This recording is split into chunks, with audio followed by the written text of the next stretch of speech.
रे तनी कस के आवाज दे। अच्छा आवाज दे। हाँ। अरे आइली हम पूर्वा के ओर से, अरे मालकिन केना बड़े तनी कस के भराऊ रे। आइली हम पूर्वा के ओर से, अरे घर के तरह समानवा गोदावा अपने हाथ पर गोदाना गोदावा। अरे कौन नहीं सरकार है? अरे काहे लगे? गोरा गोरा हो गो मेहरा रुपया गोरा। अरे सतीश भौजी ए का चिल्लात रहो का गोदत रहो? अरे भौजाई गोदाना गोदातानी। अच्छा अच्छा गोदना गोदत रहो। हाँ कई प्रकार के गोदी ला। हाँ ना जैसन जैसन कहल जाला वैसन वैसन बनावे। एक कदम ना गोदी दे। कैसे मानी? सुना हमार बात। अच्छा अरे जहाँ कहाँ बुझाप देबो बुझा तारू। हाँ हाँ हाँ जहाँ कहाँ बुझाप देबो हाथ पर निशानावा गोदवा लाना हो। बड़ा सचिया रे।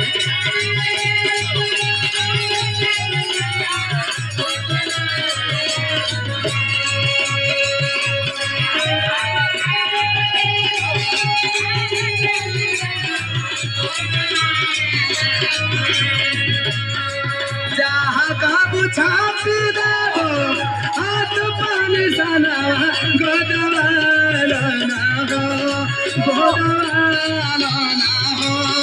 मालकिनी तू गोदाना गोदवा लाना हो। मालकिनी तू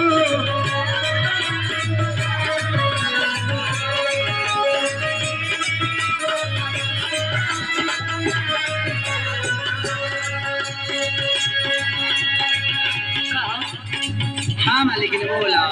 टैटू नहीं बनावेला। अरे टैटू से लेके स्टैचू तक बनाइला हो। तो तनी हमारे हाथ पर मीनाक्षी मौना लिख दो। अरे तोहार नाम का हमार बात सुना। बोला राजाऊ के नाम चाहे राऊ के नाम हो। दोनों नंबर इसके में बाप उठाऊ लिखा लो। रमेश को दवाई ली है अपने तो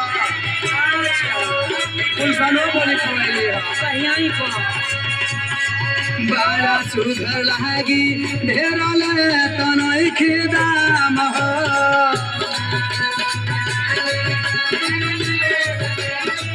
खाली 100 रुपया लागी है गुलशन को।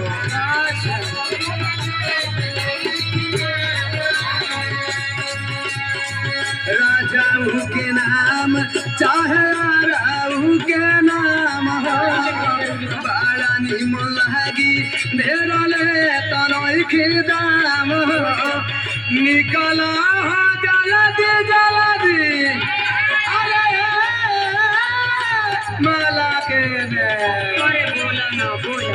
अरे 2-4 लोग और बटवाना हो। अरे ऐसा ही चिल्लाइबा तो खुदे लोग आ जाएंगे। अरे जोरे ले जाओ तो निगाह में घूम के खबर दे दे रे। बढ़िया ले ला पीटा पीटा। निकला जाला दी छोड़ के मकानवा गोदवा लाना हो।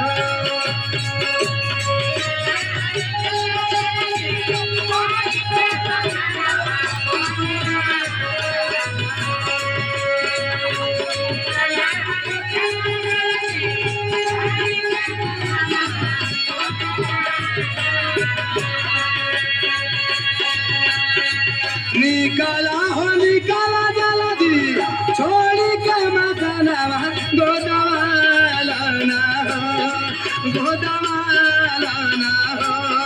मालकिनी तू गोदाना गोदवा लाना हो। सीधा किसान लेना जरूर।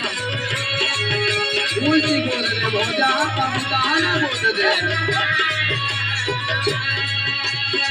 जाना तारू अब बगलिया वाला रूम में आ जाइबो अपना ढूंढी पे गोदावली हा 36 गो अपना पुट्ठा पर गोदवावली है मुसाफिर वो तो कहाँ गोदवैली बातें मत कर अल्लाह को तो मत कह वो तो हाथ कोले पर लोला बनवैले बारी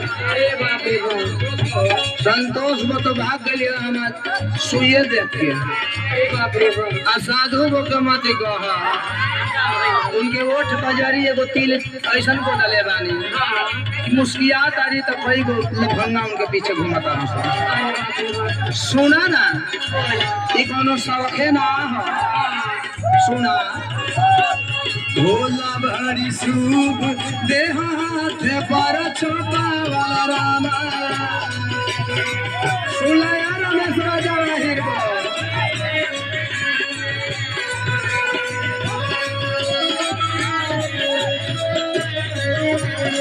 अरे मीनाक्षी बुची वहाँ कहाँ खड़ा बरवावे ना जा रही हो सुना भोला भरी सूप देह हाथ पर छोटा वाला रामा